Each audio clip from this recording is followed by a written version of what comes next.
یعنی کتنا اب یہ ہو تو دیں گے. پہلی بات تو یہ ہوگی نا کہ آپ نے فصل اگائی تو فصل کے اوپر آپ نے کیا کرنا ہے, جیسی کٹائی کرنی ہے تو پہلی بات تو یہ کہ ہاں اس میں سے اگر دینا ہے تو پھر 10% یا پھر 5% دینا ہے, وہ اس کی تفصیل ہم نے گزار لی.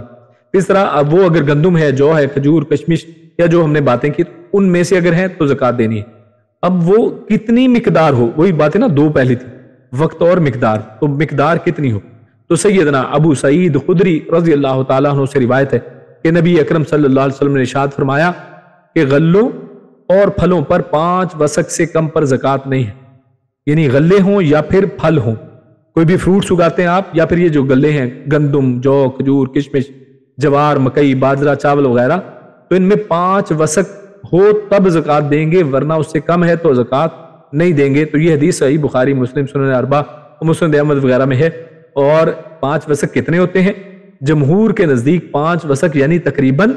725 کلو گرام کے برابر ہے. یعنی 5 وسق کتنا ہوا؟ 725. یعنی اگر کسی شخص کی فصل ہوئی ہے اور چاہے وہ پھل ہیں یا غلے ہیں جو اوپر بات ہوئی, تو 725 کلو گرام اگر اس سارے کا ویٹ بنتا ہے تو ویٹ کرنے کے فوراً بعد آپ اس کا کتنا نکالیں گے؟ 10% اگر وہ نیچرل ذرائع سے اریگیٹ ہوئی ہیں, اور اگر وہ نیچرل ذرائع سے نہیں ہوئی ہیں, کوئی ٹیوبل وغیرہ سے ہوئی ہیں, تو 5% اس کا نکال دیں گے اسی ٹائم. سب سے پہلا کام آپ نے یہی کرنا ہے. کب؟ اگر وہ ٹوٹل جو گندم یا کوئی بھی چیز اگی ہے وہ 725 گرام منیمم ہو. اگر اس سے کم ہے 725 گرام سے تو پھر زکوٰۃ ادا نہیں کی جائے گی, آپ نصاب کو نہیں پہنچے. شافعیہ, مالکیہ اور حنابلہ کا اتفاق ہے کہ غلوں کا نصاب 5 وسق ہے جبکہ وہ خشک ہو چکے ہیں. یعنی یہ کب ان کا نصاب نکالیں گے؟ جب وہ خشک ہو جائیں اور انہیں چھلکوں سے صاف کر لیا ہو. یہ شافعیہ, مالکیہ, حنابلہ وغیرہ کہتے ہیں. اور 2 مختلف اجناس جیسے گندم اور جو کو ملا کر نصاب پورا نہیں کیا جائے گا. یہ بھی آپ نے یاد رکھنا ہے کہ 2 الگ چیزوں کو نہیں ملانا ہے. جیسے گندم ہے اور کھجور ہے, تو آپ یہ نہیں کریں گے کہ اچھا ٹوٹل تو 725 کلو پہ دینا ہے, تو میرے پاس تو 500 کلو گندم ہے اور 500 کلو کھجور ہے, تو 1000 کلو ہوگی تو میں زکوٰۃ دوں. نہیں, گندم کا 725 کلو گرام ہونا ضروری ہے. اس طرح کھجور بھی اگر آپ اگاتے ہیں تو کھجور کا بھی 725 کلو گرام ہونا ضروری ہے. یعنی یہ نہیں کہ دونوں کو ملا کے 725 بنتا ہو, تو یہ درست نہیں ہے. 2 الگ چیزوں کو نہیں ملانا ہے,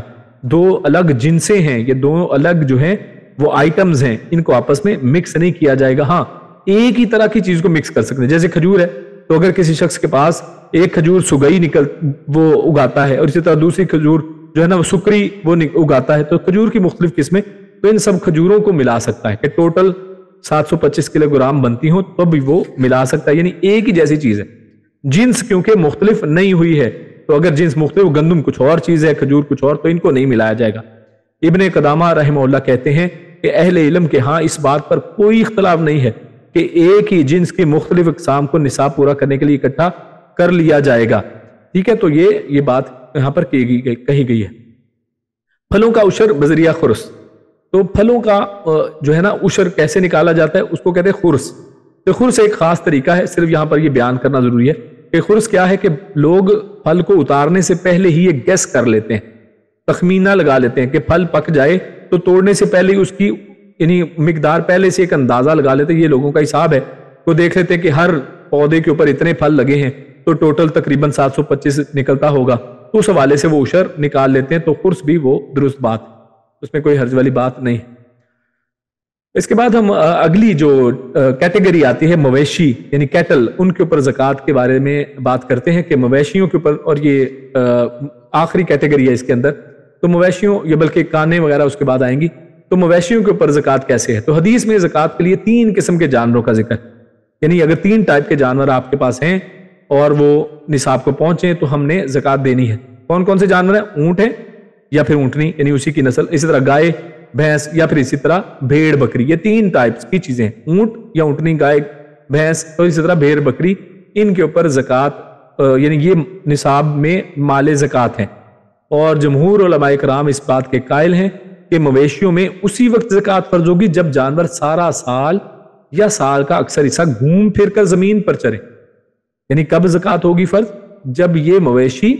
نیچرل ذرائع سے گھوم پھر کر زمین پر چرتے ہیں, نیچرل چیزوں کو کھاتے پیتے ہیں.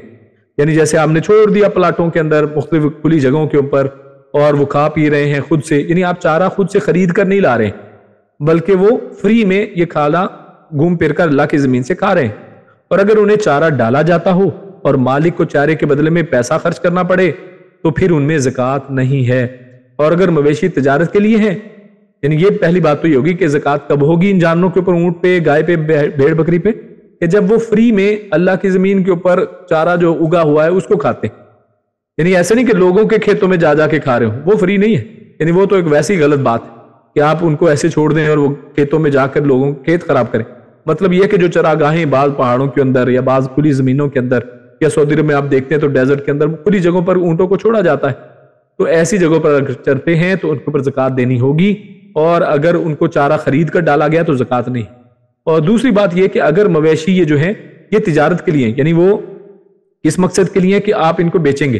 تجارت کے لیے ہیں، تو بطور مال تجارت آپ پھر ان کی زکوٰۃ دیں گے۔ تو ان کی تجارت، ان کا زکوٰۃ کا کیسے بنے گی؟ بطور مال تجارت، کہ آپ ان کی تجارت کرتے ہیں تو مال تجارت کے اوپر زکوٰۃ کا، جیسے ہم نے پہلے موضوع کور کر لیا کہ ان کی ٹوٹل مالیت کیا بنتی ہے، اس مالیت کے اوپر، اس کیش کے اوپر وہ کیا سونے اور چاندی کے برابر ہے یا نہیں ہے، 7.5 تولے یا 52.5 تولے، تو اس کے حساب سے ان کی 2.5% زکوٰۃ دی جائے گی۔ لیکن جو یہاں پر ہم ذکر کر رہے ہیں مویشیوں کی زکوٰۃ، یہ مختلف بات، تو اونٹ یا اونٹنی میں زکوٰۃ کب ہے یہ اور کتنی ہے یہ دیکھ لیں۔ اور یہ بہت سے لوگوں کے متعلقہ ہوں گی، کچھ کے متعلقہ نہیں بھی ہوں گی، تو اس لیے جن کے متعلق نہیں ہیں وہ صرف ایک معلوماتی حد تک اس کو بس نوٹ کر لیں۔ اور بخاری، ابو داؤد اور ترمذی وغیرہ کی حدیثوں کے مطابق ہم نے ایک پہلے خلاصہ نکال کے آپ کے سامنے رکھا ہے کہ 24 سے کم اونٹ ہوں تو ہر 5 اونٹوں پر ایک بکری زکوٰۃ، 24 سے اگر کم اونٹ ہیں تو ہر 5 اونٹوں پر ایک بکری زکوٰۃ دینی ہے، یعنی یہ حساب لگانے کا آسان طریقہ ہو گیا۔ اور 25 اونٹ ہو جائیں تو ان پر 1 سال کی اونٹنی آپ نے زکوٰۃ کے طور پہ دینی ہے۔ اس طرح نصاب کیا ہے؟ 4 اونٹوں پر کوئی زکوٰۃ نہیں ہے نصاب، اب اس میں سمجھ لیں، یعنی اوپر ایک تو حدیث کے اندر یہ بات آ گئی نا کہ 24 سے کم اونٹ ہوں تو ہر 5 اونٹوں پر ایک بکری، اور 25 اونٹ ہو جائیں، یعنی اگر 24 سے ایک بھی بڑھ گیا، 25 اونٹ ہو گئے تو ان پر اب آپ ایک بکری زکوٰۃ نہیں دیں گے بلکہ 1 سال کی اونٹنی زکوٰۃ دیں گے۔ تو اب اس کی تفاصیل بھی ہے کچھ، تو نصاب ہم تفصیلی طور پر دیکھتے ہیں کہ 4 اونٹوں پر کوئی زکوٰۃ نہیں ہے، کیونکہ دیکھیں ہر 5 اونٹ پر ایک بکری، ہر 5 اونٹ پر ایک بکری، تو 4 اونٹوں پر کوئی زکوٰۃ نہیں، الا یہ کہ مالک خود دینا چاہے تو اپنی مرضی سے تو کوئی بھی صدقہ دے سکتا ہے، کوئی حرج والی بات نہیں۔ تو باقی ایک چارٹ آپ کے سامنے ٹیبل رکھ دیا گیا ہے کہ 5 سے لے کے 9 تک اگر اونٹ ہوں تو ایک بکری، 10 سے 14 اونٹوں پر 2 بکریاں، 15 سے 19 اونٹوں پر 3 بکریاں، 20 سے 24 اونٹوں پر 4 بکریاں دینی ہوں گی، 25 سے 35 اونٹوں پر 1 سال کی ایک اونٹنی، 36 سے 45 اونٹوں پر 2 سال کی ایک اونٹنی جو تیسرے سال میں لگ چکی ہو، 46 سے 60 اونٹوں پر 3 سال کی ایک اونٹنی جو چوتھے سال لگ چکی ہو، اس طرح 61 سے 75 اونٹوں پر 4 سال کی ایک اونٹنی جو 5ویں سال لگ چکی ہو، اس طرح 76 سے 90 اونٹوں پر 2 سال کی 2 اونٹنیاں جو تیسرے سال لگ چکی ہوں، اور اس طرح 91 سے 120 اونٹوں پر 3 سال کی 3 اونٹنیاں جو چوتھے سال لگ چکی ہوں۔ تو اس انداز میں ان کی زکوٰۃ دی جائے گی، یہ نصاب اور یہ ان کی شرح ان کے ساتھ ساتھ بتا دی گئی۔ اور جب اونٹ 120 سے زیادہ ہوں تو ہر 40 اونٹوں پر 2 سال کی ایک اونٹنی اور ہر 50 اونٹوں پر 3 سال کی ایک اونٹنی زکوٰۃ دینی ہوگی۔ تو یہ ایک خلاصہ آپ کے سامنے اس کا پیش کر دیا گیا مویشیوں کے حوالے سے۔ گائے بھینسوں پر زکوٰۃ کتنی ہوگی؟ یہ تو اونٹوں کی بات تھی۔ تو مسند احمد، ترمذی، ابو داؤد، نسائی، ابن ماجہ وغیرہ کے حدیثوں میں آتا ہے کہ 30 سے کم 30 سے کم پر زکوٰۃ نہیں ہے۔ تو نمبر 1، لیکن 30 پر 1 سال کا بچڑا یا بچیا، 30 پر یعنی اگر 30 ہوں، 30 سے کم پہ تو کوئی زکوٰۃ نہیں ہے، اگر 30 ہو جائیں آپ کے پاس گائے بھینسیں تو ان پر 1 سال کا بچڑا دینا ہے یا بچیا، 40 پر 2 سال کا بچڑا یا بچیا۔ اور اس طرح بکریوں اور بھیڑوں کا نصاب کیا ہے؟ بکری ہوں یا بھیڑیں ہوں آپ کے پاس تو انہیں 40 سے کم پر کوئی زکوٰۃ نہیں دینی ہے، اور اگر 40 سے 120 ہوں تو ان میں 1 بکری زکوٰۃ ہے، 121 سے 200 تک کے آپ کے پاس بکریاں ہیں تو ان پر 2 بکریاں، اگر 200 سے 300 ہیں تو 3 بکریاں زکوٰۃ کے طور پر، 300 سے زائد ہیں تو 100 پر 1 بکری دینی ہے۔ اور اسی طرح جو اب کچھ چیزیں ہیں جیسے گدھے ہیں، گھوڑے، خچر ہیں تو ان پر کوئی زکوٰۃ نہیں ہے چاہے جتنے بھی آپ کے پاس ہوں، لیکن اگر تجارت یا فروخت کے لیے رکھے ہوئے ہیں تو پھر وہ مال تجارت بن گئے، تو پھر تو ان کا حساب لگانا ہے ویسے ہی کہ ٹوٹل کی مالیت کیا ہے، کتنے گھوڑے ہیں، کتنے گدھے ہیں، تو ان کی جتنی بھی مالیت ہے اس ٹوٹل کو دیکھیں گے کہ کیا وہ 7.5 تولے سونا یا چاندی 52.5 تولے کے برابر ہیں. تو اگر اس سے زیادہ ہے ان کی مالیت تو ٹوٹل کو دیکھ کر جتنے بھی فرض کریں 50 لاکھ کے آپ کے پاس گھوڑے ہیں تو 50 لاکھ کے اوپر آپ 2.5% زکوٰۃ دے دیں گے. کتوں کی خرید و فروخت کے والے سے بعض لوگ پوچھتے ہیں تو اس کے والے سے تو اللہ کے نبی صلی اللہ علیہ وسلم نے سختی سے منع فرمایا ہے کہ کتوں کی خرید و فروخت ہی نہ کی جائے, تو اسے اللہ کے نبی نے منع فرمایا. صحیح بخاری کی حدیث ہے. اور اسی طرح اب آگے ہم جو اگلا ایک اور جو ہمارا ٹاپک ہے کہ کون سے مال ہیں جن پر زکوٰۃ ہے, تو لاسٹ اس میں ہے کانے اور خزانے وغیرہ جو ہیں. کوئی اگر مائنز ہیں یا کوئی خزانہ نکلتا ہے تو اس حوالے سے کیا ہوگا, تو اس میں شرح زکوٰۃ کتنی ہے, تو شرح زکوٰۃ نوٹ کر لیں کہ 20% ہے. یہاں پر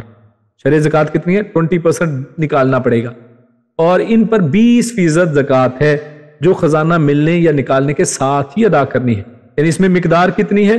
کوئی مقدار نہیں بتائی کہ کتنی مقدار, جتنا بھی نکلے گا اس کے اوپر زکوٰۃ دینی ہے. کتنی دینی ہے, 20% اس کا دے دینا ہے. اور کب دینا ہے, کوئی سال گزرنے کا ویٹ نہیں کرنا ہے. اس کو جیسے ہی وہ نکلے اسی ٹائم آپ نے زکوٰۃ دینی ہے, سال گزرنے کا انتظار نہیں کرنا ہے. تو رکاز اس کو بولا جاتا ہے, یعنی کانے یا خزانے. تو اس کی زکوٰۃ سے متعلق دلیل جو ہے ہمارے سامنے ابو ہریرہ رضی اللہ تعالیٰ عنہ سے مروی ہے. رسول اللہ صلی اللہ علیہ وسلم نے ارشاد فرمایا کہ رکاز میں خمس ہے, یعنی اس کا خمس جو ہے یعنی ففتھ پارٹ جو ہے یعنی وہ نکالا جائے گا, یعنی 20% جو ہے اس کا حصہ بنتا ہے. تو رکاز میں نصاب کی شرط نہیں ہوتی,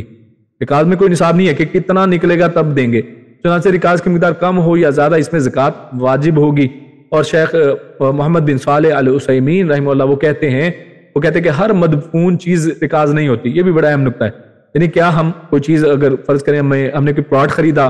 ہم نے کھودا, اس میں سے کوئی خزانہ نکلا ہے, تو کیا اس کے اوپر ہم اس کو یہی رکاز شمار کریں گے؟ تو کہتے کہ نہیں, صرف وہی چیز رکاز ہوں گی جو دور جاہلیت میں دفن کی گئی تھی, یعنی جو اللہ کے نبی صلی اللہ علیہ وسلم کے زمانے سے پہلے کی چیزیں ہوں, یعنی اتنی پرانی ہوں کہ 1400 سال سے پرانا یعنی دور جاہلیت کا زمانہ اس زمانے میں دفن کی گئی تھی, تب ان کے اوپر یہ رکاز کا معاملہ ہوگا اور تب ان کے اوپر 20% آپ دیں گے. اور اگر کسی کو ایسا خزانہ ملے جس پر ایسی کوئی علامت نہ ہو جس سے یہ معلوم پڑے کہ یہ خزانہ دور جاہلیت کا ہے, پتہ ہی نہیں چل رہا, تو پھر اس کو کیا شمار کیا جائے؟ اس کو لقطہ سمجھا جائے گا. لقطہ کسے کہتے ہیں؟ راستے سے اٹھائی ہوئی کوئی گری پڑی چیز جیسے مل جاتی ہے نا انسان کو, راستے میں آپ کو مثلا کوئی چیز گری ہوئی مل گئی تو اس کو وہ سمجھا جائے گا. چنانچہ وہ 1 سال تک انتظار کرے اور سال گزرنے کے بعد یہ چیز اس کی ملکیت میں داخل ہو سکتی ہے, یعنی سال تک ویٹ کرے کہ شاید اس کا مالک آ کے لے جائے, اس کو ہو سکتا ہے واپس آ جائے اور کہے کہ جناب میں نے تو یہاں پہ کچھ دفنایا تھا تو مجھے دے دیں. تو لہٰذا اس کا سال انتظار کرے اور اس کے بعد اگر نہیں آتا تو اس کی ملکیت بن گئی. تاہم اگر اس کا مالک مل جائے تو یہ چیز اسے واپس کرنا واجب ہوگی, چاہے سال کے بعد ہی آ جائے, چاہے 2 سال کے بعد آئے, تو اب اس کو واپس کرنا پڑے گا. اگر آپ استعمال کر چکے ہیں تو آپ اس کی مالیت اس کو دیں یا اس کی قیمت اس کو ادا کر دیں گے. تو یہ کانے اور خزانے وغیرہ کے متعلق تھا. اب آخری جو اس حوالے سے بات جو سمجھنے والی ہوئی ہے کہ اب یہ زکوٰۃ ہمیں پتہ چل گئی کہ کتنی زکوٰۃ ہو, کن چیزوں کے اوپر ہو, کتنی نکالنی ہے, کن کو دینی ہے. اصل نقطہ تو یہ ہے دیں کس کو. تو مصارف زکوٰۃ کو اب سمجھتے ہیں آخر میں کہ مصرف کیا ہے, اس کا خرچ کرنے کی جگہیں کون کون سی ہیں, کون سے لوگ ہیں جن کو زکوٰۃ دی جا سکتی ہے. تو زکوٰۃ کی ادائیگی اور تقسیم کے متعلق ہم دیکھتے ہیں کہ کب کرنی چاہیے, جلد از جلد کرنی چاہیے. یعنی یہ ہم ٹاپک بار بار ہم یہ بات کر چکے ہیں کہ اس کے لیے ویٹ نہ کریں کہ جناب لیٹ کر رہے ہوں. نہیں, لیٹ نہیں کرنا ہے رمضان کے لیے. اس کو ہاں ایڈوانس ضرور دے سکتے ہیں, پیشگی آپ ادا کر سکتے ہیں, لیٹ نہیں کرنا ہے. جہاں سے نکلے وہیں ادا کرنی ہے. یہ بھی حدیث کے اندر آتا ہے, اللہ کے نبی نے کہا کہ جن لوگوں سے دیں انہی میں اس کو خرچ کر دیا جائے. تو جہاں سے مثلا آپ کوبر میں رہتے ہیں, دمام میں, پاکستان میں, انڈیا میں, کہیں پہ بھی رہتے ہیں, تو جہاں آپ رہتے ہیں وہاں آپ انہی لوگوں میں اگر دیں تو یہ اصل میں اہم اور زیادہ بہتر ہے. اور اگر زیادہ ہو, اگر اتنی ہے کہ جناب یا آپ کے علاقے میں لوگ ہی سارے ایسے ہیں کہ جو ماشاءاللہ مالدار ہیں, تو دوسری جگہ بھی بھیجی جا سکتی ہے اور اس کی بھی دلیل موجود ہے. اور رسول اللہ صلی اللہ علیہ وسلم دوسری جگہوں سے آیا ہوا مال جو زکوٰۃ تھا اہل مدینہ یا مہاجرین میں تقسیم فرمایا کرتے تھے. اب مال آیا کسی اور علاقے سے, کیا پتہ چلا نمبر 1 تو کہ کسی اور علاقے سے کسی اور علاقے میں بھیجا جا سکتا ہے اگر ضرورت ہو, یعنی یا اگر وہاں پر ضرورت مکمل ہو جائے تو آپ مال کو دوسری جگہ بھیج سکتے. جیسے سعودی عرب میں ہم یہاں پہ رہتے ہیں اور یہاں پر عموماً لوگ سارے ہی بہتر حالت میں ہیں ہمارے ملکوں کی نسبت. تو اگر یہاں کے لوگ یہاں پر اگر دے دلا دیں اور اس سے مال بچ جائے, یا پھر ان کو لگتا ہے کہ یہاں پر کوئی لینے والا نہیں ہے اور ہمارے ملکوں میں زیادہ محتاج اور زیادہ لوگ ہیں، یا اسی طرح آج کل جیسے غزہ کی صورتحال آپ کے سامنے ہے، یا اسی طرح کوئی اور علاقے آپ ان کا تعین کر چکے ہیں کہ جہاں پر بہت سے لوگ ایسے ہیں کہ جن کو زکوٰۃ دی جا سکتی ہے، تو تب ان کے لیے زکوٰۃ بھیجنا بھی درست ہے، جیسا کہ ہمارے سامنے یہاں سے دلیل مل گئی۔ تو وہ لوگ جن پر زکوٰۃ لینا حرام ہے، تو یہ بھی ہمیں پتا ہونا چاہیے کہ زکوٰۃ جو ہے وہ اس کی ادائیگی کے اندر کیا کیا ایک ٹپیکل پوائنٹس ہیں۔ تو ان میں کچھ ایسے ہیں کہ جن کو زکوٰۃ نہیں دینی ہے کیونکہ ان کے اوپر لینا حرام کر دیا گیا ہے۔ تو ان میں نمبر 1 کون ہے؟ غنی، یعنی جو پہلی مالدار ہے، یعنی اس کے اوپر زکوٰۃ دینا فرض ہے، یعنی جو صاحب نصاب ہو۔ اور اسی طرح مکتسب، یعنی جو تندرست اور کما سکتا ہے اور اس کے پاس کوئی ذرائع کی کمی نہیں ہے اور کماتا ہے، تو وہ یعنی، اور باقی ہاں وہ علیحدہ بات ہے کہ وہ نصاب کو پہنچتا ہے یا نہیں، تو وہ آگے اس کو یعنی آپ ڈبل ویریفیکیشن ضرور کر لیں گے، یعنی اگر وہ کماتا ہے، کما سکتا ہے، تو ان کو زکوٰۃ نہ دیں۔ اور اس طرح ابو ہریرہ رضی اللہ تعالیٰ سے روایت ہے کہ نبی اکرم صلی اللہ علیہ وسلم نے فرمایا کہ جو شخص اپنا مال بڑھانے کے لیے لوگوں سے سوال کرتا ہے، وہ آگ کے انگارے مانگتا ہے، اسے اختیار ہے چاہے ان کی مقدار زیادہ کرے یا کم، یعنی جتنا مرضی آگ بھر لے اپنے پیٹ میں، تو اس طرح لوگوں سے جو شخص مانگتا رہتا ہے۔ اسی طرح جن لوگوں کو زکوٰۃ نہیں دینی ہے وہ نبی اکرم صلی اللہ علیہ وسلم کا خاندان ہے کہ ان کے اوپر اللہ نے حرام کیا ہے کہ ان کو زکوٰۃ دی جائے یا وہ زکوٰۃ نہ لیں۔ اسی طرح غیر مسلم، اس کو زکوٰۃ نہ دی جائے، البتہ بعض شکلوں میں یہ ممکن ہے کہ آپ غیر مسلم کو بھی زکوٰۃ دیں، آگے ہم اس کے بارے میں ڈیٹیل پڑھیں گے۔ اس طرح بیوی کو زکوٰۃ دینا حرام ہے، بیوی کو زکوٰۃ نہیں دی جا سکتی ہے۔ اس طرح جو آباء و اجداد اور اولاد ہیں ان کو بھی، یعنی اپنے والدین کو زکوٰۃ نہیں دے سکتے ہیں، اپنی اولاد کو زکوٰۃ نہیں دے سکتے ہیں، یا آپ کی وہ اولاد جو ابھی یعنی خود اپنی کفالت نہیں کر سکتی، ان کو زکوٰۃ آپ نہیں دے سکتے ہیں، کیونکہ وہ تو پہلے ہی آپ کی کفالت کے اندر ہے، آپ پہلے ہی ان کے گارڈین ہیں، آپ پہلے ہی ان کی حفاظت کر، ان کو کھانے پینے کے آپ یعنی ان کا حق ہے کہ آپ ان کو کھانا کھلائیں اور پلائیں، تو لہٰذا ان کو زکوٰۃ نہیں دی جائے گی، اسی لیے بیوی کو بھی زکوٰۃ نہیں دی جا سکتی ہے۔ تو وہ لوگ جن کو زکوٰۃ دینا دوسروں کی نسبت افضل ہے، یعنی اب فرض کریں آپ کے سامنے مختلف کیٹیگریز آ گئی ہیں کہ بھی میں ان کو دوں یا ان کو دوں، تو کس کو زیادہ دینا پرائیورٹی رکھے گا، زیادہ دینا افضل ہے، تو وہ کیا ہے؟ سب سے پہلے شوہر ہے، سب سے قریبی کیونکہ رشتہ دار وہ ہے۔ تو پہلی بات تو سمجھنے کی ہے کہ شوہر کو زکوٰۃ دی جا سکتی ہے، کیوں؟ کیونکہ شوہر جو ہے بیوی کے انڈر نہیں ہے، یعنی بیوی کی ذمہ داری نہیں ہے، لیکن شوہر بعض اوقات ایسے حالات میں ہو سکتا ہے کہ وہ قرض دار ہو گیا ہے، مقروض ہو گیا ہے، یا آگے کچھ کیٹیگریز ہم پڑھیں گے۔ تو شوہر اگر کوئی ایسے حالات میں ہے کہ وہ اب یعنی وہ سسٹین نہیں کر پاتا، اور وہ یعنی وہ غنی بھی نہیں رہا اور مکتسب نہیں ہے، یا مثال کے طور پر اس کی نوکری نہیں رہی، اور عورت اگر اس کے پاس اتنا زیور ہے یا زکوٰۃ اس کی بنتی ہے، نکلتی ہے، تو اپنے شوہر کو زکوٰۃ دے، سب سے پہلا وہی حقدار ہے کہ باہر دینے کے بجائے اپنے گھر میں دے۔ اس طرح رشتہ دار، یعنی آپ کے رشتہ داروں میں اگر مسکین فقراء لوگ یعنی ایسے ہیں کہ جن کو زکوٰۃ دینی چاہیے، تو آپ ان کو پریفر کریں۔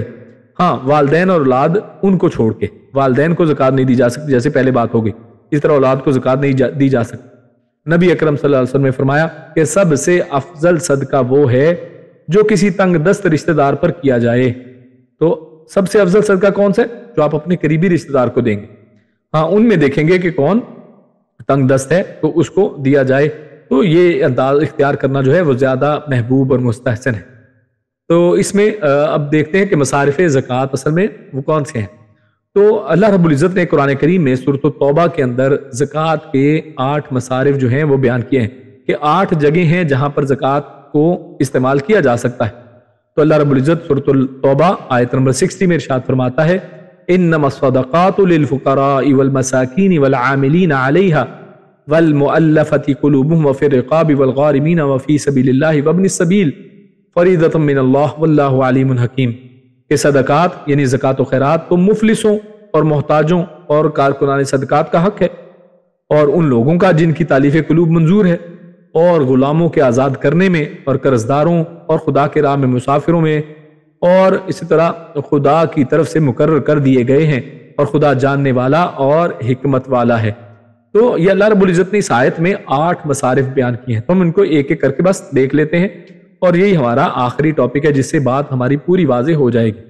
تو نمبر 1 اللہ رب العزت نے 2 کا ذکر کیا ہے، یعنی نمبر 1 اور نمبر 2 کون ہیں 8 میں سے؟ تو پہلا ہے فقیر اور دوسرا ہے مسکین، للفقراء والمساکین۔ تو فقیر کس کو کہتے ہیں یہ سمجھ لیں، کہ ہمیں کیسے پتہ چلے گا یہ فقیر ہے یا مسکین؟ تو اصل میں تو یہ ہے کہ یہ دونوں قریب قریب ہی ہیں، ایک ہی جیسے تقریباً ہوتے ہیں، حتیٰ کہ ان کا ایک دوسرے پر بھی بعض اوقات اطلاق کیا جاتا ہے. بعض اوقات مسکین کو فقیر کہہ دیتے ہیں, فقیر کو مسکین کہہ دیتے ہیں, لیکن دونوں میں ایک بات وہ قطعی ہے کہ جو شخص حاجت مند ہو, جس کو حاجت ہو اور ضروریات زندگی کو پورا کرنے کے وسائل سے محروم ہو, یعنی اس کے پاس اتنا پیسہ نہیں ہے کہ اپنی ضرورتیں بھی پوری کر لے, یعنی لگژریز کی بات نہیں ہو رہی ہے, اپنی ضرورتیں بھی بیچارہ پوری نہیں کر پاتا ہے, تو یہ شخص جو ہے فقیر یا مسکین کی کیٹیگری میں آتا ہے. ہاں یہ بات ہے کہ فقیر سے مسکین قدرے بہتر حالت میں ہوتا ہے, یعنی فقیر ایسا ہے کہ جس کی شکل دیکھ کے, اس کی حالت دیکھ کے, کپڑے دیکھ کے آپ پہچان جائیں گے کہ یہ فقیر ہے, اور وہ دستے سوال دراز کرتا ہے, خود مانگ لیتا ہے فقیر. جبکہ مسکین ایسا ہوتا ہے کہ جو مانگتا نہیں ہے, اور اس کی حالت بھی ایسی ہوتی ہے کہ وہ آپ کو پتہ نہیں چلتا ہے کہ اس کے گھر کے حالات کیسے ہیں. دیکھنے میں ٹھیک لگتا ہے لیکن اس کو کام نہیں مل رہا ہے, کتنے مہینوں سے ان کے گھر میں فاقے چل رہے ہیں, تو اس کی شکل وہ ایسی نہیں بناتا ہے کہ لوگ اسے کچھ دیں. تو جیسا کہ صحیحین وغیرہ کی, صحیح بخاری مسلم کی حدیثوں میں ہمیں یہ بات سمجھ میں آتی ہے کہ فقیر کون ہے, جس کو دیکھ کے آپ پہچان جاتے ہیں, اور مسکین وہ ہے کہ جس کو پہچان نہیں پاتے ہیں حالانکہ حالت اس کی بھی ویسی ہی ہے. تو یہ فقیر مسکین جو ہے سب سے پہلے وہ ہیں. اور ہاں ان میں ہم دیکھیں گے کہ فقیر اور مسکین اگر ہمارے اپنے رشتہ داروں میں ہے تو سب سے پہلے وہ حقدار, جیسے پیچھے ہم نے پرائیورٹی دیکھی. اس کے بعد جو تیسرے نمبر پہ اللہ رب العزت نے بیان فرمایا وہ ہے والعاملین. تو عاملین وہ ہیں کہ جو زکوٰۃ کو اکٹھا کرنے کے لیے حکومت نے متعین کیے تھے کچھ لوگ, یعنی جن کو نوکری پہ رکھا ہے کہ یہ زکوٰۃ لوگوں سے اکٹھی کریں, جیسا کہ اللہ کے نبی نے بھی بعض لوگوں کو متعین کیا کہ لوگوں سے زکوٰۃ اکٹھی کریں گے اور یا پھر اس کو تقسیم کریں گے, تو اس کا حساب کتاب رکھیں گے. تو اس کام کے اوپر جتنا بھی عملہ ہے, سٹاف ہے, وہ عاملین میں آتا ہے. تو ان کو بھی زکوٰۃ دی جا سکتی ہے. کس لیے؟ حالانکہ ویسے جتنے مرضی وہ کھاتے پیتے ہوں, لیکن ان کی اجرت یا تنخواہیں مال زکوٰۃ سے دی جا سکتی ہیں, یعنی زکوٰۃ کے مال سے ان کی تنخواہ دی جائے گی. یعنی یہ نہیں کہ آپ ان کے گھر میں پہنچ جائیں اور آپ ان کو زکوٰۃ دینی شروع کریں, نہیں, یہ اصل میں آپ ہی کی زکوٰۃ کی رقم ان کی تنخواہوں میں دی جا سکتی ہے اور ان کے لیے حلال ہے, چاہے وہ خود مالدار ہی کیوں نہ ہو. تاہم نبی اکرم صلی اللہ علیہ وسلم نے اپنی ذات اور خاندان بنی ہاشم پر اس مد میں بھی زکوٰۃ منع کی ہے. یعنی اگر کوئی سید ہے جو صحیح معنی میں سید ہو اور وہ خاندان بنی ہاشم سے, اللہ کے نبی کی اہل بیت میں سے ہو, تو ہاں اس کو چاہیے کہ وہ اس سے تنخواہ بھی نہ لے, یعنی اس مد میں بھی اس کو زکوٰۃ دینا درست نہیں. اس طرح والمؤلفۃ قلوبہم, تو چوتھی کیٹیگری ہے وہ تالیف قلب کے لیے, یعنی لوگوں کے دلوں کو اپنی طرف یعنی نرم کرنے کے لیے, اپنی طرف مائل کرنے کے لیے, ان کی الفت اور محبت اپنے لیے جگانے کے لیے بھی زکوٰۃ دی جا سکتی ہے. اور اس میں وہ کافر بھی ہو سکتا ہے جو اسلام کی طرف کچھ نہ کچھ آنا چاہ رہا ہو, آپ لگتا ہو کہ تھوڑی اس پہ محنت کی جائے, اگر تھوڑا اس کو مال زکوٰۃ دیا جائے, اس کے حالات بہت خراب ہیں, تو یہ مسلمانوں کے حوالے سے تھوڑا نرم گوشہ رکھے گا, اور اس کی مدد کرنے سے اس کے مسلمان ہو جانے کی توقع آپ کو ہوتی ہو تو اس کے دل کو نرم کرنے کے لیے زکوٰۃ دی جا سکتی ہے. اور وہ نیا مسلمان بھی جنہیں ایسی امداد اسلام پر مضبوط کرنے کا باعث بن سکے, کوئی نیا مسلمان ہوا, اس کو مدد کی ضرورت ہے. آپ کو جانتے ہی ہیں کہ جب مسلمان ہوئے تو لوگ ان کو گھروں سے نکال دیتے ہیں, اور ایسے بے شمار واقعے آپ جانتے ہیں, تو ایسے لوگوں کی بھی مدد اس زکوٰۃ سے کی جا سکتی ہے. اور اسی طرح وہ افراد جنہیں امداد دینے کی صورت میں یہ امید ہو کہ وہ اپنے علاقے کے لوگوں کو مسلمانوں پر حملہ آور ہونے سے روکیں گے, ہیں وہ کافر, لیکن اگر آپ ان کی امداد کریں گے تو وہ دیگر لوگوں کو حملہ کرنے سے روکیں گے, یوں مسلمانوں کو کفار سے حفاظت مل جائے گی, تحفظ مل جائے گا, تو ان کو بھی تالیف قلب کے لیے زکوٰۃ دی جا سکتی ہے. اسی طرح پھر رقاب کہتے ہیں گردنوں کو, یعنی گردنیں آزاد کرانے کے لیے بھی زکوٰۃ ادا کی جا سکتی ہے, یعنی غلام آزاد کرنے کے لیے زکوٰۃ کا پیسہ خرچ کیا جا سکتا ہے. بعض اوقات کچھ لوگوں کو پکڑ لیتے ہیں, اس کا رینسم مانگتے ہیں, تو ایسے لوگوں کی, یا بعض لوگ جو ہیں ان کی یعنی ان کو آزادی چاہیے, تو ان کو آزادی کے لیے پیسہ چاہیے, تو پیسہ دیں گے, ان کی گردن آزاد ہو جائے گی, وہ چھوٹ جائیں گے, تو ان لوگوں کی گردنیں آزاد کرنے کے لیے بھی زکوٰۃ استعمال کی جا سکتی ہے. اس طرح والغارمین, تو والغارمین کون ہے؟ تاوان بھرنے والے, قرضدار, تاوان بھرنے والے اور قرضدار کے لیے, یعنی وہ مقروض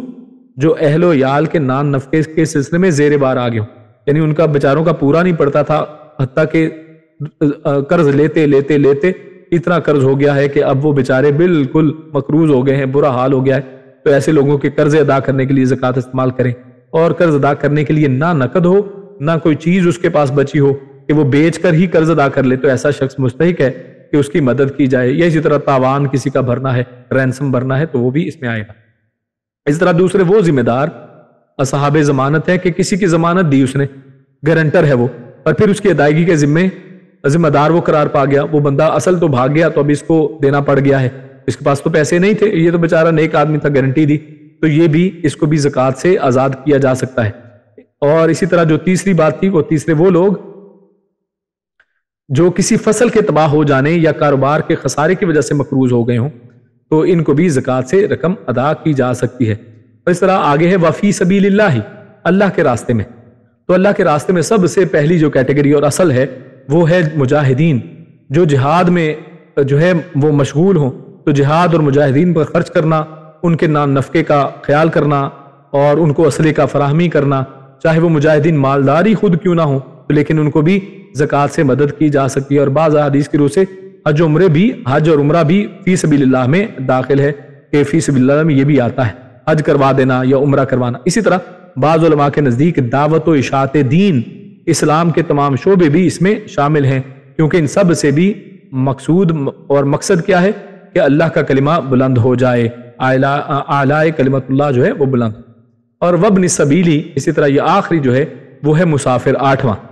کہ جس کو زکوٰۃ دی جا سکتی ہے وہ ہے مسافر۔ اب چاہے وہ مسافر خود کتنا ہی امیر ہو، لیکن اگر وہ سفر میں تھا اور سفر میں اس کے پاس مال جاتا رہا، مال ختم ہو گیا، جیب کٹ گئی یا کچھ اور ایکسیڈنٹ ہو گیا تو اب وہ بیچارہ محتاج ہو گیا ہے، مستحق ہو گیا ہے، تو چاہے گھر میں کتنا ہی امیر کروڑ پتی کیوں نہ ہو تو اب اس کو زکوٰۃ دے کر اس کی مدد کی جا سکتی ہے۔ تو یہ مختلف کیٹیگریز تھیں جن کے حوالے سے ہم نے تفصیل سے وضاحت کی کہ کون سی چیزیں ہیں کہ زکوٰۃ جن کے اوپر فرض ہے اور کون لوگ ہیں جن کے اوپر زکوٰۃ فرض ہے اور زکوٰۃ کو کہاں پر ادا کرنا چاہیے۔ تو اس حوالے سے اگر اختتام سے پہلے اگر آپ کے ذہن میں کوئی سوال ہو، کوئی یہاں پر جو اس کو وضاحت طلب ہو کوئی بات، تو وہ پوچھی جا سکتی ہے اور اس کے بعد ہم انشاءاللہ درس کا اختتام کریں گے۔ تو میں مائک آن کرتا ہوں، اگر کوئی سوال پوچھ سکتے ہیں۔ میں تو موسٹلی چیزیں تو کافی وضاحت سے بیان ہو گئی ہیں۔ السلام علیکم ورحمۃ اللہ وبرکاتہ۔ وعلیکم السلام ورحمۃ اللہ وبرکاتہ۔ سر مجھے ایک سوال یہ پوچھنا تھا، کلیئر کرنا تھا کہ جو تولہ کی مقدار ہے وہ کیا ہے؟ کہیں کسی جگہ پہ 10 گرام ہوتی ہے، کسی جگہ پہ 11 گرام، پاکستان میں 12 گرام لیتے ہیں نا تولہ کا وزن۔ بالکل صحیح ہے۔ تو اس کی جو ٹوٹل مقدار ہے وہ بتا دیں، ایک تولہ کی مقدار۔ اور دوسرا کوشچن یہ پوچھنا تھا کہ جو عورت کا زیور ہوتا ہے، جس کی ملکیت عورت ہوتی ہے، عورت ملکیت ہوتی ہے نا، جو گھروں میں سونا ہوتا ہے، تو اس کی زکوٰۃ اس کا شوہر پہ لازم ہے کہ اس کے پیرنٹس بھی دے سکتے ہیں؟ یہ 2 سوال۔ بالکل۔ اور ایک بات اور جو آپ نے کہا کہ بیوی شوہر کو دے سکتی ہے زکوٰۃ نا، تو کیا بیوی کماتی ہوگی یا اپنے اگر اس کا شوہر کے پاس اتنی نہیں ہے کہ وہ زکوٰۃ دے، لیکن عورت کے پاس اتنا سونا ہے کہ اس کی زکوٰۃ بنتی ہے، تو اب شوہر کے پاس تو اتنے پیسے نہیں ہیں، تو کیا اب بیوی کماتی نہیں ہے تو کیا وہ اپنے زیور کو بیچ کے اتنا حصہ جتنا بنتا ہے زکوٰۃ کا تو وہ نکالے گی یا وہ کیا کرے گی؟ جی تین سوال۔ بارک اللہ فیکم۔ تو پہلی بات تو یہ ہے کہ جو آپ نے پوچھا کہ جو تولہ ہے اس کی مقدار گرامز کے اعتبار سے کیا ہے، تو اس میں جیسے مختلف اختلاف پایا جاتا ہے، آپ نے خود ہی جو بات کی ہے وہ بات درست ہے۔ تو اس کے لیے سب سے آسان جو طریقہ ہے، انڈیا پاکستان سے آپ ہیں تو سب سے بہترین چیز یہ ہے کہ آپ اگر جو سنار ہے اس کے پاس جائیں نا، تو ہمارے ملکوں میں تو سمپل تولے کا ڈائریکٹ ریٹ معلوم ہوتا ہے، یعنی اس کو آپ کو گرامز میں ٹرانسفر کرنے کی ضرورت ہی نہیں پڑتی ہے کہ آپ اس کا حساب لگائیں کہ یہ گرام میں ہے یا نہیں ہے۔ تو اس اعتبار سے آپ ڈائریکٹلی آپ سنار کے پاس جائیے اور اس کو کہیں کہ تولہ کی مقدار یعنی تولہ کا کیا ریٹ ہے اور 7.5 تولے سونا جو ہے اس کا ٹوٹل کتنا بنتا ہے، تو آپ کا یہ مسئلہ حل ہو جائے گا، کنفیوژن میں پڑنے کی بجائے یا اختلاف میں پڑنے کی بجائے کہ وہ 10 گرام ہے یا 11 گرام ہے یا 10 سے تھوڑا اوپر ہے یا نیچے، کیونکہ تقریباً 10 یا 10 سے اوپر نیچے کچھ نہ کچھ آتا ہے، کیونکہ یہ اصل میں کنورژن ہے ایک یونٹ کی کسی دوسری یونٹ کے اندر، تو اس لیے تھوڑی کمی بیشی اس میں رہتی ہے۔ تو آپ سب سے آسان حل اس کا یہی رہے گا۔ اچھا، دوسری چیز آپ نے بات کی کہ شوہر کو زکوٰۃ دینے کے حوالے سے ایک آپ نے سوال پوچھا تھا، تو اس میں یہ ہے کہ اگر اس کا شوہر یعنی ایسا ہے مجبور ہو گیا ہے، قرض دار ہو گیا ہے، یا گھر میں ضرورتوں کو پورے کرتے کرتے وہ قرض کے اندر آ گیا، یا کسی بھی یہ جو 8 کیٹیگریز زکوٰۃ کے اندر بنتی ہیں، فقیر ہے، مسکین ہے، یا فی سبیل اللہ وہ جہاد کے اندر چلا گیا، یا کوئی بھی صورت ان میں ہو، تو اگر وہ کسی صورت میں ہے اور عورت اس کے پاس اتنا زیور ہے، اور چاہے وہ شوہر نے پہلے لے کے دیا ہو یا اس کے ماں باپ نے لے کے دیا ہو، کوئی بھی صورت ہو، اگر عورت صاحب نصاب ہے، 7.5 تولے سونا یا 52.5 تولے چاندی اس کے پاس ہے، تو وہ اپنے شوہر کی مدد اس میں سے کر سکتی ہے۔ اس میں عورت کا کوئی نوکری کرنا، جاب کرنا وہ ضروری نہیں ہے۔ اچھا، دوسری صورت یہ بھی ہو سکتی ہے کہ عورت نوکری کرتی ہے اب شوہر کی نوکری باقی نہیں رہی ہے اور اصل ذمہ داری تو گھر کی اسی کے اوپر تھی، اس وجہ سے اب وہ اٹھانے کے قابل نہیں رہا ہے یا اس کے اوپر قرض آ گئے ہیں یا کچھ ایسی صورتیں آ گئیں، تو اس صورت میں بھی عورت جو ہے وہ اگر وہ کہہ لیں کہ وہ کماتی ہے اور اس کی جو نقدی اس کے پاس کیش یا اس کے ڈیبٹ کارڈ میں یا بینک میں اتنے اکاؤنٹ ہیں، تو اس اعتبار سے اگر وہ نصاب کو پہنچتی ہے تو اس میں سے زکوٰۃ دے سکتی ہے۔ اچھا، ایک اور آپ نے بات یہ پوچھی تھی کہ اب عورت جو ہے وہ اپنے سونے کی زکوٰۃ اس کا شوہر دے گا یا اس کے والدین بھی دے سکتے ہیں؟ تو اصل تو میری بہن یہ ہے کہ زکوٰۃ اسی کو دینی ہے جس کی وہ مالیت ہے۔ تو اصل تو فرض آپ کے اوپر ہے کہ جو مالک ہے، اگر سونے کی مالک آپ ہیں تو آپ نے وہ زکوٰۃ ادا کرنی ہے، وہ اصل میں آپ کے اوپر ہی فرض ہے۔ ہاں، یہ شوہر کا احسان کے طور پر اگر وہ شوہر دے سکتا ہے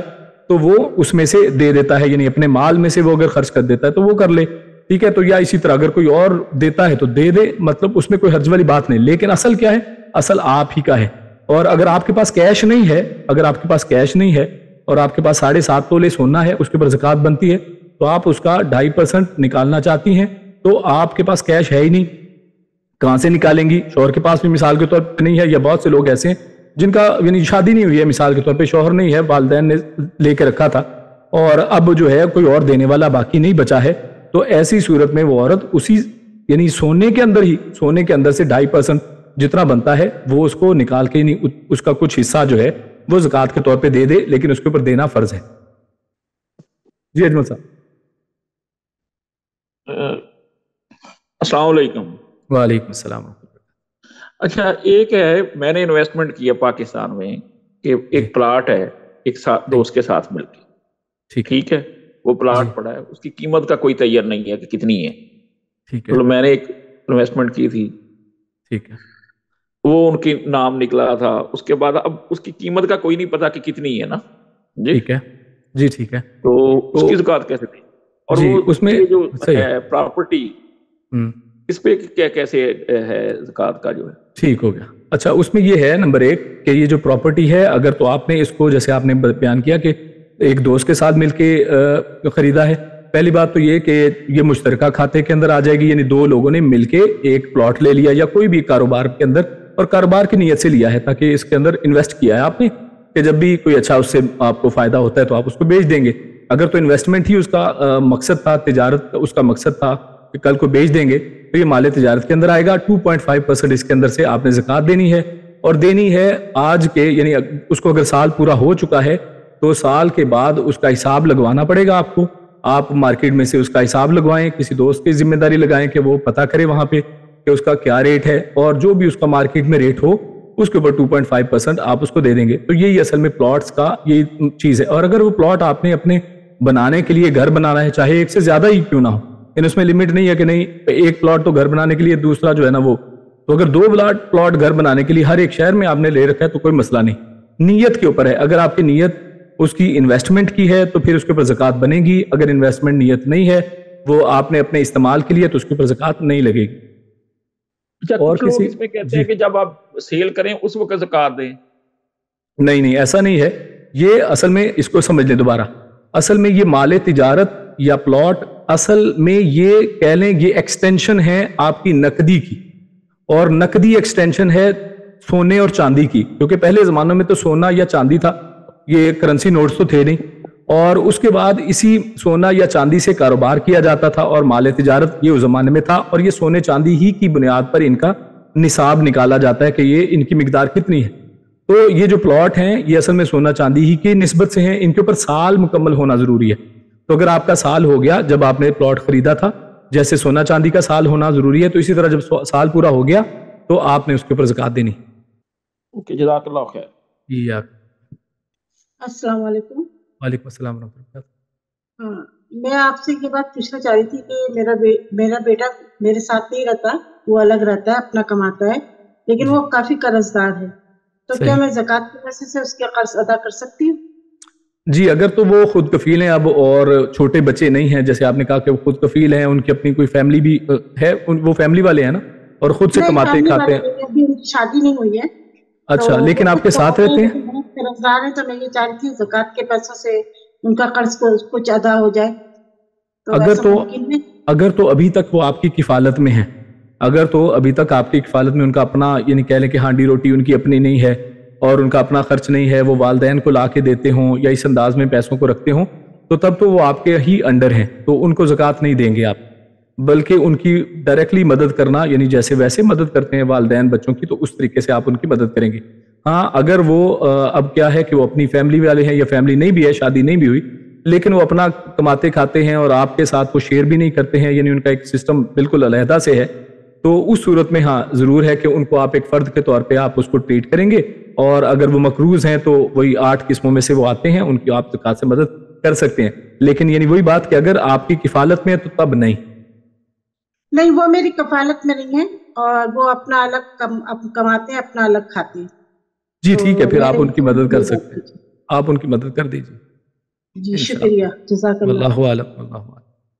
السلام علیکم ورحمۃ اللہ وعلیکم السلام ورحمۃ اللہ۔ وعلیکم السلام۔ شیخ صاحب، میرا ایک سوال یہ تھا آپ سے کہ جس طرح کہ مطلب عموماً یہی ہے کہ صاحب نصاب ہونے کے لیے یا تو ہمارے پاس 52.5 تولہ چاندی کی مقدار کے برابر رقم ہو، یا 52.5 تولہ چاندی ہو، یا پھر 7.5 تولہ سونا یا اس کی مقدار کے برابر رقم، تو ہم صاحب نصاب ہیں۔ تو آپ نے کہا کہ اگر 50 تولہ چاندی ہے اور 7 تولہ سونا ہے، دونوں چیزیں موجود ہیں لیکن دونوں ہی نصاب کو نہیں پہنچتی، تو زکوٰۃ جو ہے وہ فرض نہیں ہوتی، لیکن دونوں میری ہی ملکیت میں ہے اگر یہ دونوں چیزیں، تو ان دونوں کی رقوم کو ملا کے تو میں صاحب نصاب ہو گئی نا؟ صحیح بولا آپ۔ تو میں صاحب نصاب ہوں، تو مطلب پھر میں اس کی ادائیگی کروں؟ ہاں، اس میں یہ ہے کہ زکوٰۃ آپ ان کے اوپر نہیں دیں گی، کیونکہ رسول اللہ صلی اللہ علیہ وسلم نے، ہم نے شروع میں بات کی تھی نا کہ اس میں اطیع الرسول کی بات ہے، تو اللہ کے نبی صلی اللہ علیہ وسلم نے دونوں کا الگ الگ علیحدہ سے نصاب بتایا اور دونوں کو جمع کرنے سے منع کیا ہے۔ آپ ان دونوں کو جمع نہیں کریں گے کہ دونوں کو ملا کے اتنی رقم بنتی ہو، تو آپ نے ان دونوں کو علیحدہ ہی دیکھنا ہے۔ تو ہاں، یہ علیحدہ بات ہے کہ سونے کے مختلف زیورات ہیں تو مختلف چیزیں ہیں یا ڈلیاں ہیں اور زیور ہیں، تو ان کو جمع کر سکتے ہیں، یعنی ایک ہی جنس کی پگ جمع کر لیں گے، 2 مختلف جنسوں کو جمع نہیں کیا جائے گا۔ ٹھیک، جزاک اللہ۔ جی السلام علیکم ورحمۃ اللہ وبرکاتہ۔ وعلیکم السلام ورحمۃ اللہ وبرکاتہ۔ جی شیخ صاحب، میں یہ پوچھنا چاہ رہی تھی، ہماری ایک ملنے والی فیملی ہے، ہمارے رشتہ دار ہی ہیں، ان کے بیٹے بھی ہیں، شوہر بھی ہیں ان کے، میرے شوہر کے رشتہ دار ہیں وہ، تو وہ اتنا کماتے نہیں ہیں، جاب لیس ہے میاں بھی ان کے، اور جو بیٹے ہیں وہ بھی ایک فارغ ہے، 2 اس طرح کماتے ہیں کہ اپنا بھی پورا نہیں کر پاتے، بہت مشکل سے اپنے بچوں کا گزارا کرتے ہیں، تو کیا ہم انہیں زکوٰۃ لگتی ہے، انہیں زکوٰۃ دے سکتے ہیں؟ جی، ہر وہ شخص جو وہی فقیر اور مسکین کی کیٹیگری میں آ سکتا ہو، اور مسکین کی کیٹیگری یہی ہے کہ جو اپنی حاجت کو پورا نہ کر سکے، بس وہ اپنے فیملی کے 3 ٹائم کا کھانا نہیں پورا کر سکتا، اور اگر کرتا بھی ہے تو وہ کھاتے ہیں نہیں، اور کرتا بھی ہے تو وہ قرض لے لے کے کرتا ہے، مثال کے طور پہ، تو کیونکہ بہت سی دیکھیں کیٹیگری، ایک آئی فقیر اور مسکین، پھر اس کے بعد قرض دار بھی اسی کے اندر آ گیا، تو اگر وہ ایسا ہے کہ کھانا پینا تو مکمل کر رہا ہے لیکن سچویشن اس کی ایسی ہے کہ وہ اس کو ہر مہینے اس کے لیے قرض بھی لینا پڑتا ہے، اور کسی دکان سے اٹھاتا ہے تو ادھار میں اٹھاتا ہے اور واپس دے نہیں پاتا، اور آہستہ آہستہ اس کے اوپر قرض چڑھتا جا رہا ہے، تو ایسے شخص کے قرض کی ادائیگی کے لیے آپ اس کو زکوٰۃ دے سکتے ہیں کہ آپ اس کے قرض کو وہ چکتا کر دیں اور اس کی مدد کی جا سکتی ہے۔ ہاں، اس شخص کو چاہیے کہ خود سے ہاتھ نہ پھیلائے، اگر وہ کماتا ہے تو خود سے وہ مانگنے کی طرف نہ آئے، جیسے ہم نے وہ بھی حدیث بیان کی تھی کہ وہ خود مانگنے کی طرف نہ آئے، کیونکہ اللہ رب العزت نے، اللہ کے نبی نے اس سے منع کیا ہے کہ انسان جو ہے وہ اس طرح سے اس طرف آئے، کیونکہ وہ خود کما سکتا ہے، اور جب تک کما سکتا ہے وہ اس کو کمانے کی کوشش کرنی چاہیے، لیکن دیگر لوگ ان کا خیال رکھ سکتے ہیں کہ وہ دیکھیں کہ یہ قرض کے اندر ڈوب رہا ہے تو اس کے قرض کی ادائیگی کے لیے اس کو استعمال کیا جا سکتا ہے۔ جی، وہ اس طرح ہی ہیں کہ بس کہتے نہیں ہیں، لیکن ان کے وہ سے پتہ چلتا ہے کہ ان کے حالات ایسے ہیں کہ یہ کچھ پورا نہیں کر سکتے، اپنا مشکل میں ہے، اپنی وہ ہم سے لوگوں سے اس طرح ذکر کرتے ہیں کہ بہت مشکل ہو گیا ان کے لیے اپنا پورا کرنا، تو اس لیے ہم چاہتے ہیں ان کو زکوٰۃ دو، لیکن ان کے گھر میں کھانا وغیرہ پکتا ہے الحمدللہ۔ اچھا، ایک اور چیز ہے وہ نقطہ ہے، وہ یہ کہ بعض لوگ ایسے ہیں کہ وہ ان کے گھر میں کھانا پینا بھی صحیح ہے، اور لیکن اس کے باوجود قرض لینے کی نوبت اس لیے آتی ہے کہ انہوں نے بے جا اخراجات بڑھا رکھے ہیں، مثلا انہوں نے ٹی وی اور کیبل لگوا رکھی ہے، کیبل کی فیس دے رہے ہیں، انٹرنیٹ کی فیس دے رہے ہیں، ہر بچے کو موبائل دے کے رکھا ہے، اور جبکہ یہ ساری جو ہیں اخراجات، اضافی اخراجات ہیں، یہ ضروریات زندگی نہیں ہیں، یہ اضافی اور لگژری ٹائپ کی چیزوں میں آ جاتی، ضرورت میں نہیں کنسیڈر کی جاتی. تو اگر وہ اس وجہ سے قرضوں میں کے اندر آئے ہوئے ہیں تو پھر جو ہے ان کو سمجھانا چاہیے کہ وہ اس قرض سے کس طرح سے نجات حاصل کر سکتے، کہ اپنے یعنی جو اپنے انکم کو کس طریقے سے ترتیب دیں کہ وہ ان حالات سے باہر نکل. جی شکریہ، جزاک اللہ خیر. سبحانک اللہم و بحمدک، اشہد ان لا الہ الا انت، استغفرک و اتوب الیک. السلام علیکم و رحمۃ اللہ وبرکاتہ.